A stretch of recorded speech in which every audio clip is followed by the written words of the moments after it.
Assalamualaikum Bre, selamat datang kembali di Guru Gembel Channel. Kemampuan saya dalam membuat video itu tidak seberapa dibandingkan dengan keresahan hati saya. Jadi lebih banyak hal yang ingin saya komentari dan ingin saya bahas daripada apa yang mungkin bisa saya kerjakan dalam waktu yang mepet seperti ini. Ya, tapi apa boleh buat, beginilah ceritanya dalam kehidupan. Ya, saya mulai benar-benar resah terkait dengan misalkan Israel Palestina yang kemarin berantem lagi. Bahkan ada rekor yang sangat luar biasa yang dilakukan oleh Hamas, di mana dia berhasil untuk menerobos masuk ke wilayah paling terlindungi di seluruh dunia, di Israel.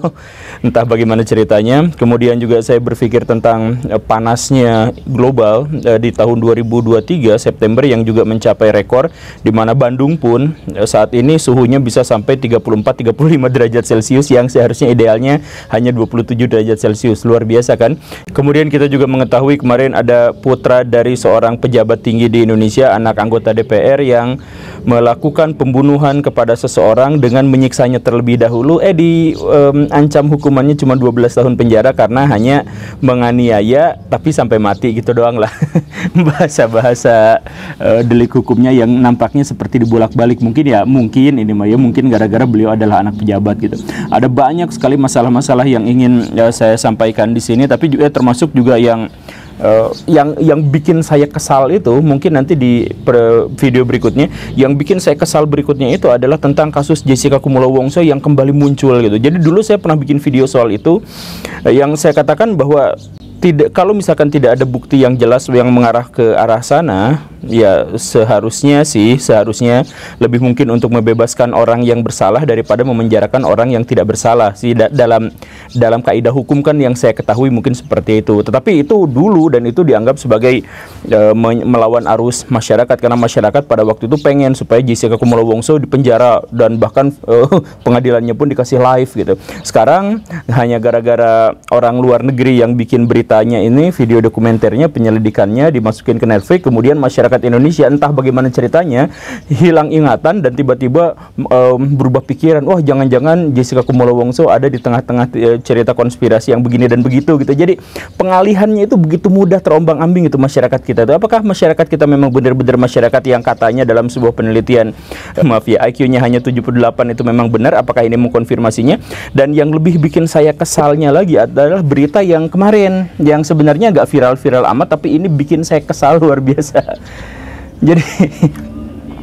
Jadi ada bapak-bapak dari negeri antah berantah yang mengakunya Habib, dan memang mungkin Habib apa gitu ya. Dia bikin video, dia minta kepada orang-orang, tolong gunakan foto saya ini sebagai foto profil di media sosial, di Twitter, di mana gitu ya.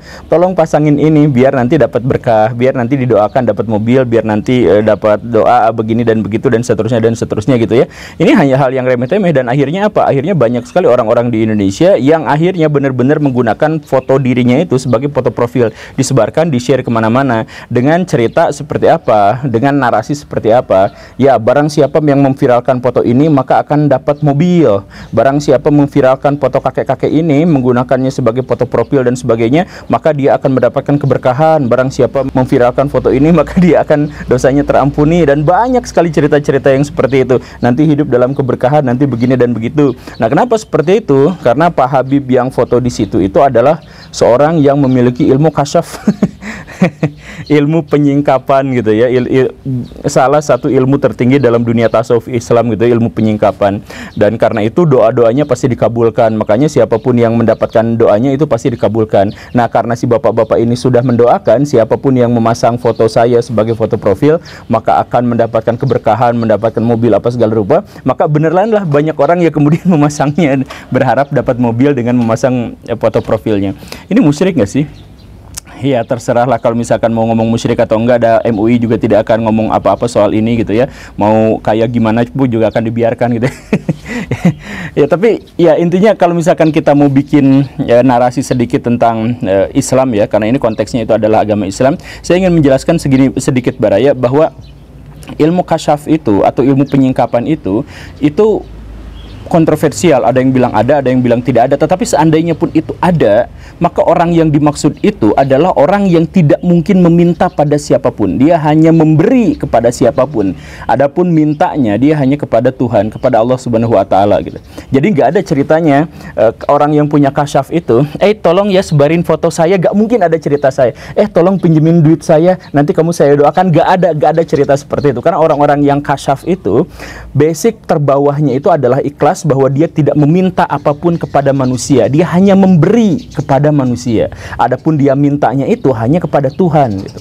Jadi kalau misalkan dinarasikan itu adalah kasyaf dan lain sebagainya, dengan logika sederhana seperti itu saja itu tidak mungkin gitu. Kemudian Abah cuman minta didoakan supaya selalu sehat dan panjang umur dan sebagainya. Orang yang kasyaf itu gak pernah berdoa dengan cara seperti itu, gak pernah berdoa untuk tema-tema yang teknis seperti itu. Orang-orang yang kasyaf itu, kalaupun memang mau berdoa, itu berdoanya itu adalah, ya Allah berikan yang terbaik buat saya menurutmu gitu. Udah gitu doang. Jadi dia mau mati hari itu juga gak apa-apa, dia mau dibuat sakit 10 tahun sejak saat itu juga gak jadi masalah. Bagi orang-orang yang kasyaf itu seperti itu. Karena baginya satu-satunya doa, satu-satunya permintaan yang dia ajukan kepada Tuhan itu adalah bahwa dirinya ingin dicintai oleh Allah Subhanahu wa taala. Udah, itu tidak lebih daripada itu. Dia mau, bahkan dalam versi-versi yang paling ekstrim, misalkan Abu Yazid Al-Bustami atau Al-Halaj dan sebagainya, bahkan ketika mereka masuk neraka pun bagi mereka itu gak jadi masalah, asalkan mereka tetap dapat kasih sayang dari Allah Subhanahu wa taala gitu. Itu versi yang paling ekstrimnya gitu, yang disampaikan oleh orang-orang yang percaya bahwa kasyaf itu ada gitu. Jadi gak mungkin doakan saya ya semoga sehat selalu, nanti saya begini dan begitu, ya gak mungkin orang yang punya kasyaf seperti itu. Yang uniknya itu adalah bahwa putranya mengatakan bahwa ayahnya itu tolong jangan dilebih-lebihkan karena dia bukan pengusaha ekspor impor, tapi dia itu adalah tapi kalau misalkan ada orang yang menganggap dia wali, ya terserah perspektif masing-masing. Justru yang melebih-lebihkan itu adalah kalau ada orang yang menyebut dia itu wali gitu. Karena apa? Karena misalkan kalau ya kan wali itu adalah gelar yang goib, yang tidak ada seorang pun yang tahu kecuali Allah Subhanahu wa taala gitu kan. Nah, ini mah kan wali-wali di Indonesia itu diperdagangkan gitu. Dia jualan air, kan banyak wali-wali di Indonesia yang jualan air. Ya, jualan air ini bisa menyembuhkan kanker, bisa menyembuhkan katarak, bisa menyembuhkan penyakit begini dan begitu dan sebagainya. Kenapa? Karena air ini didoakan sama wali anu gitu. Di mana ceritanya ada wali dagang air? Gimana ceritanya ada wali itu ngaku-ngaku kemana-mana bahwa saya itu wali? Atau misalkan ketika orang lain ngomong bahwa dirinya wali, dia diam saja dan sebagainya. Gak ada ceritanya seperti itu, Baraya. Ya karena tadi itu ilmu kasyaf, yang jadi wali, yang punya karomah dan sebagainya, kalaupun memang mereka benar-benar ada, kalaupun ya, maka mereka itu tidak akan menggunakan gelar itu untuk masalah-masalah privilege keduniawian gitu. Ya tapi ya begitulah ceritanya gitu. Jadi tolong ya, sebarkan kemana-mana foto saya ini, biar nanti saya doakan untuk masuk surga, biar saya doakan keberkahan, biar nanti dapat mobil dan sebagainya, dan itu diturutin oleh banyak orang gitu. Dan ini sebenarnya kenapa saya resah dalam konteks ini kan masalah remeh-temeh, masalah kecil. Iya, ini menyangkut fenomena yang jauh lebih besar, karena masyarakat Indonesia sekarang itu berpikir bahwa beragama itu ya seperti itu gitu. Dan bukan hanya itu, banyak YouTuber, banyak TikTokers, jadi yang ngomongnya itu gini, subscribe ya biar masuk surga. Banyak seperti itu.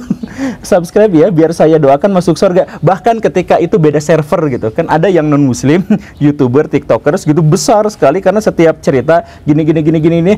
Tapi sebelum kita lanjut, klik tombol subscribe dan gini ya, biar saya doakan masuk surga. Itu beda server, beda agama gitu. Tapi yang beda agama pun langsung masuk ke situ hanya gara-gara anjuran itu gitu.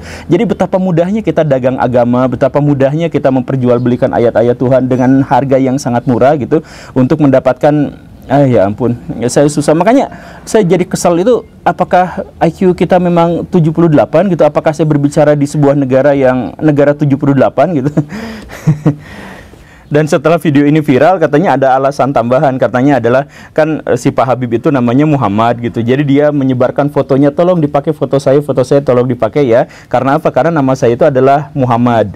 Jadi saya harap kalau misalkan yang nyebar foto ini itu biar mengingat nama Muhammad, karena sekarang Maulid Nabi. jadi untuk mengingat Nabi Muhammad harus pasang foto dirinya yang namanya adalah Muhammad. Ya makanya ini tuh musyrik atau enggak sih? Tapi ya silakan aja perdebatkan. Cuman maksud saya adalah ya buat buat abah-abah itu, buat masyarakat yang di sana, tolong sampaikan bahwa saya adalah salah satu orang yang memviralkan foto ini. Dengan orang yang menyaksikan video saya ini sampai puluhan ribu, mungkin juga ratusan ribu mungkin ya, mungkin. Nah, pokoknya mah saya memviralkan foto ini.